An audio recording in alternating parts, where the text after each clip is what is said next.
हामिद खान साहब हैं, इमरान खान साहब के वकील हैं आजकल, सारे केसेस वही फेस कर रहे होते हैं अदालतों में। उन्होंने गुज़श्ता कल एक टॉक शो में कह दिया कि नवाज शरीफ को नाअहल करने का फैसला अदालती फैसले से पहले कहीं और हो चुका था, अदलिया को सिर्फ इस्तेमाल किया गया। तो ये बयान है अभी इमरान खान साहब के मौजूदा वकील का, जो कि उनके रिश्तेदार भी हैं। तो इस पर क्या कहिएगा सर? जी देखें, मैं उनकी बात से एग्री करता हूँ, बल्कि बहुत सारे लोग करेंगे कि हमारे मुल्क के अंदर बदकिस्मती से देखें, अगर नवाज शरीफ को बाहर भेजा था तो किसने भेजा था? हमद मीर भी जानता है और मैं भी जानता हूँ और आप भी जानते हैं। अगर इमरान खान को इस वक्त कोई दीवार से लगा रहा है तो कौन लगा रहा है, सब जानते हैं। और ये भी आप अपने टॉपिक छेड़ दिया तो मैं आपको बताता चलूँ कि ये जो हमारे अभी चीफ जस्टिस साहब है ना, अगर ये रिटायर हो गए तो मुझे तलवार जो है वो इमरान खान के सर के ऊपर भी लटकती नजर आ रही है, क्योंकि जो अगले आने वाले साहब हैं वो बिल्कुल हाफिज साहब के पिट्ठू तो यार मैं नहीं कहूँगा, सख्त लफ्ज हो जाएगा। पीडीएम और हाफिज साहब के वो एक ही ग्राउंड के ऊपर खड़े होकर बात करने वाली हैं, तो बल्कि यूँ समझ लें कि पीडीएम हाफिज साहब की जमात बन गई या हाफिज साहब पीडीएम के अंदर शामिल हो गए। तो जो नए आने वाले चीफ जस्टिस हैं वो उन्होंने आके इमरान खान के साथ क्या-क्या करना है, ये भी आप देख लीजिएगा, और उनके लिए बड़ा खतरा है। और वो भी थ्रू आउट हाफिज साहब की बात के ऊपर लब्बैक कहने वाले हैं। जी। जी सर,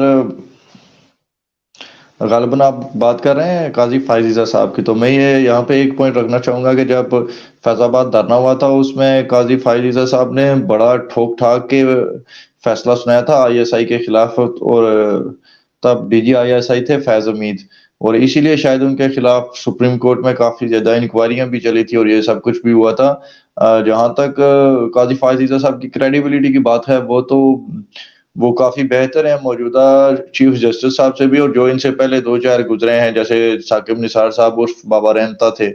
तो उन्होंने भी खान साहब को सर्टिफिकेट दे दिया था जी, सादिक और अमीन का। तो काजी फायजीजा साहब ने तो अभी तक ऐसा कुछ नहीं किया, उनका ताल्लुक भी बलूचिस्तान से है। वो मेरे ख्याल से तो वो आयन और कानून के माताहत चलने की हमेशा बात करते हैं। आप क्या कहिएगा इस पर? देखिए, आपका उनके बारे में हुस्न ज़न है, आप उनके बारे में अच्छा सोचते हैं, अच्छी बात है। लेकिन जहाँ तक मैंने उनके कुछ इंटरव्यू सुने और कुछ उनकी वो पिछले दिनों इधर आए हुए थे लंदन में, तो वहाँ एक एक एक लोकल लॉ की वो थी, एक पार्टी पार्टी कह लें या मतलब कि लॉ के अंदर कोई चीज़ आती थी, वहाँ उन्हें स्पेशल गेस्ट बुलाया गया। वहाँ के उन्होंने तकरीर की और उनकी तकरीर के अल्फाज़ ये थे जी कि हम जब जब वो अगर उनको कभी मौका मिला तो वो कानून के ऊपर पासदारी कराने की पूरी कोशिश करेंगे और इस तरह के फैसले कभी नहीं होने देंगे जैसे कि फैसले नवाज शरीफ के खिलाफ हुए। तो वो तो कई साल पहले कह चुके हैं जी कि नवाज शरीफ के खिलाफ जितने भी फैसले थे वो गलत थे, और उनकी इस बात से आप हिसाब लगा लेंगे वो किस तरफ खड़े हैं। जी सर, वही बात है, उन्होंने नवाज शरीफ के उस फैसले की बात की थी उस तकरीब में, कि जिसमें यही जो अभी हामिद खान ने कह दिया, इमरान खान साहब के वकील ने भी कह दिया कि वो गलत है। चले खैर, ये भी बात है। और दूसरी बात ये भी है सर कि दुनिया मकफात अमल कहा जाता है इसको। जब नवाज शरीफ के साथ अगर उसके खिलाफ गलत फैसला आया था, तो खान साहब तब स्टैब्लिशमेंट के एक टाउट का किरदार अदा कर रहे थे, और आज अगर खान साहब के खिलाफ स्टैब्लिशमेंट है और शहबाज शरीफ साहब एक टाउट का किरदार अदा कर रहे हैं, तो शहबाज शरीफ और इमरान खान में डिफरेंस क्या रह गया? क्या कहिएगा? ये डिफरेंस ये है मेरे भाई कि वो ऑब्वियसली हमारे मुल्क में जैसे मैंने कहा कि डंडा डंडे वाली सरकार की सुननी पड़ती है, उनके पास पावर है, इस तरह की अनलिमिटेड पावर्स उनको दी गई है कि ना तो उस मुल्क में चीफ ऑफ आर्मी स्टाफ के खिलाफ को केस चल सकता है, ना आप उसके ऊपर कोई, ना उसको आप कभी बराह रास्त बुलाकर कोई चीज पूछ सकते हैं, ना तो चीफ जस्टिस पूछ सकता है, ना वज़ीर आज़म पूछ सकता है, ना खुद दूसरा तरीका। यानी मेरे ख्याल में तो ये है कि कानून सबके लिए बराबर होना चाहिए, चाहे वो कोई चीफ जस्टिस है, वज़ीर आज़म है या चीफ ऑफ आर्मी स्टाफ है। तो अगर एक चीफ ऑफ अगर एक वज़ीर आज़म को बुलाकर अदालत किसी चीज़ के ऊपर सवाल कर सकती है, अगर एक वज़ीर आज़म को नायल अदालत कर सकती है, तो चीफ ऑफ आर्मी स्टाफ को भी बुलाने का हक होना चाहिए अदालत को। लेकिन बदकिस्मती से चीफ ऑफ आर्मी साहब को इतनी अनलिमिटेड पावर्स दी गई हैं, उस मुल्क के अंदर पावर्स दी गई हैं, या उस इदारे ने खुद बना ली हैं कि कोई है ही नहीं कि जो पूछे। आपको याद होगा कि इमरान रियाज खान पाकिस्तान के बहुत बड़े साफी थे, और अभी हैं या नहीं पता नहीं, उनके बारे में तो हालत ये है कि कोई बात तक नहीं कर सकता उस मुल्क के अंदर।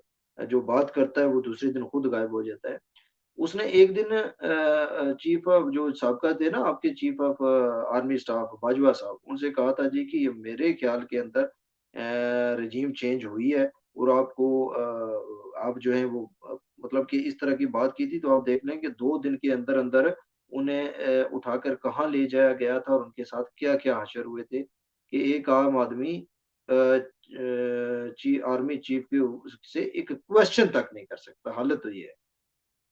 तो ऑब्वियसली उनका इन्फ्लुएंस है, वो करते हैं, वो जिसको चाहते हैं ऊपर ले आते हैं, जिसको चाहते हैं ले जाते हैं। लेकिन आपके सवाल की तरफ वापस आता हूँ मैं, इमरान खान में आप माने या ना माने, वो पाकिस्तान की हिस्ट्री का शायद पहला बंदा है कि जिसने ओपनली आकर जुल्म को जुल्म कहा है। और अगर किसी फौजी इदारे या किसी अदलिया के इदारे ने कोई नाइंसाफी किया तो उसको कहा है जी कि ये बंदा नाम लेकर कि ये गलत है जी, ये गलत कर रहे हैं। तो वो भी उनका वो भी टाउट एक उनका किस्म का टाउट एक था, किस्म का था। लेकिन वो कुछ ना कुछ अपनी तरफ से भी करता था, इतनी हिम्मत थी उसमें, इनमें तो है ही कुछ नहीं। ये तो वो देखें उधर से एक फोन आती है तो इनकी इनकी कंपनी कंपनी टांगे लगती हैं। चले यार, ये तो एक बहुत लंबी बहस है सर। मैं आपसे इख्तिलाफ राय की थोड़ी थोड़ी जिसारत कर लेता हूँ हमेशा से। वो आप क्या बड़ा बना, आप मुझे इजाजत देते हैं तो बात यह है कि नवाज शरीफ साहब ने भी कोई 2-3 जर्नैलों के नाम भी ले लिए थे, और बाबा रहमता आज तक नून लीग नहीं उठाया हुआ है। जिसको भी लात मार के बाहर किया जाता है वो तब रोने रोता ही है। पर मैं इस टॉपिक पे आपसे आखिरी सवाल ये रखना चाहूंगा सर कि 6 लाख फौज 24 करोड़ आवाम पे और बाकी सारे इदारों पे किस तरह से हावी है। बाकी पूरी दुनिया में भी अफवाज है, इंडिया की भी बहुत बड़ी फौज है, बाकी भी बहुत सारे ममालिक हैं, लेकिन ये पाकिस्तान में 6 लाख फौज 24 करोड़ अवाम और सब जजीर और हर इदारे हर महकमे पे किस तरह से कंट्रोल कर पा रही है, खामियां किस में हैं, और कैसे वो इस सब का फायदा उठा लेती है, क्या कहिएगा? देखिए बदकिस्मती ये है ना बदकिस्मती कि ये है ना कि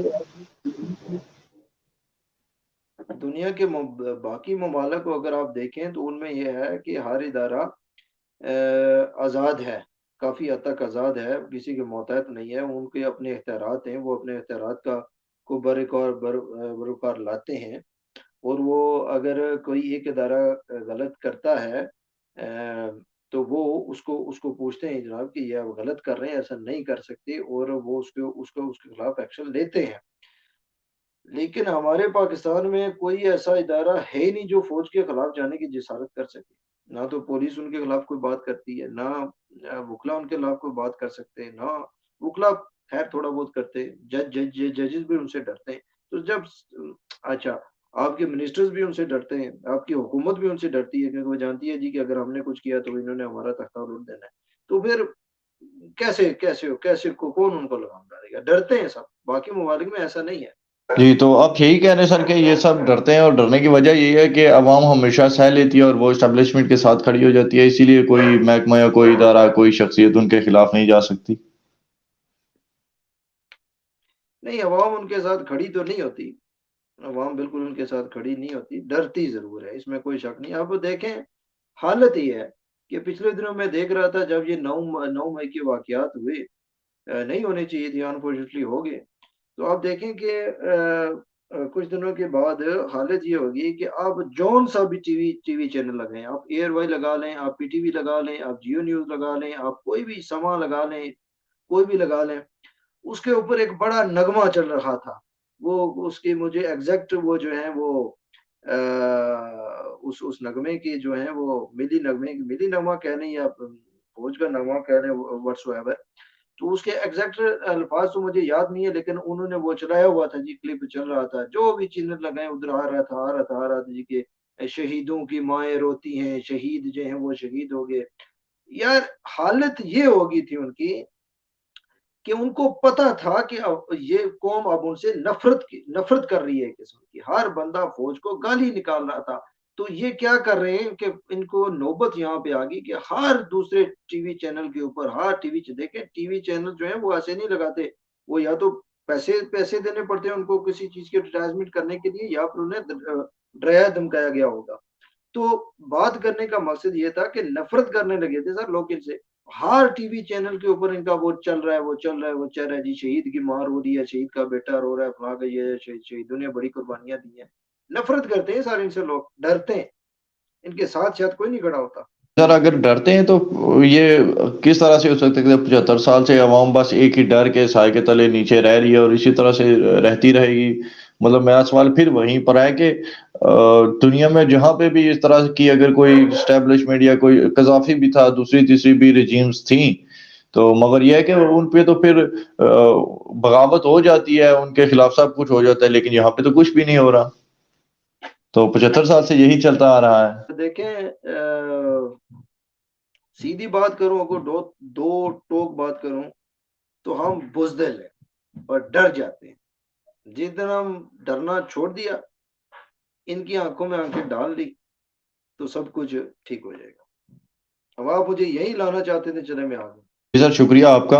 यही बात है कि यूट्यूब चैनल शुरू करने का मकसद भी यही था कि यहाँ पे हर बात अनसेंसर्ड ही जाए।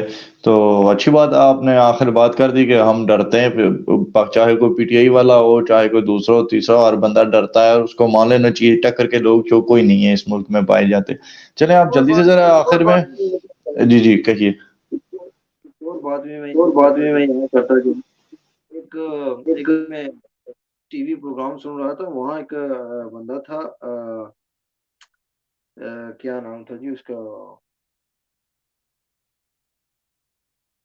बड़ी खड़ाक तरह से वो, मुझे उनका पीपल्स पार्टी से उनका तल्लक था किसी दौर में। अबद अबद समथिंग उनका नाम था। तो उनका मैं देख रहा था, तो वो कहते हैं जी कि आज मुझसे लिखवा लें, मैं अभी अभी लिख लें, ये जो हमारी, ये जो इमरान खान समझ रहे हैं ना अपने आप को बहुत शह, और जिन लोगों के बलबूते के ऊपर लड़ लड़ रहा है, तो वो कहते हैं जी कि मैं आज लिख के देता हूँ, और मेरी ये वीडियो क्लिप सेव कर लीजिएगा। इमरान खान को मैं बताना चाहता हूँ कि ये कूफी कौम है, ये जो भी इक़्तिदार में आता है उसको सलाम ठोकते हैं, और जो पीछे चला जाता है उसके उसके जूते से पिटाई करते हैं और उसकी पीठ के पीछे बातें करते हैं। तो जिस दिन हमने कूफियों वाले काम छोड़ दिए, उस दिन सब कुछ ठीक हो जाएगा।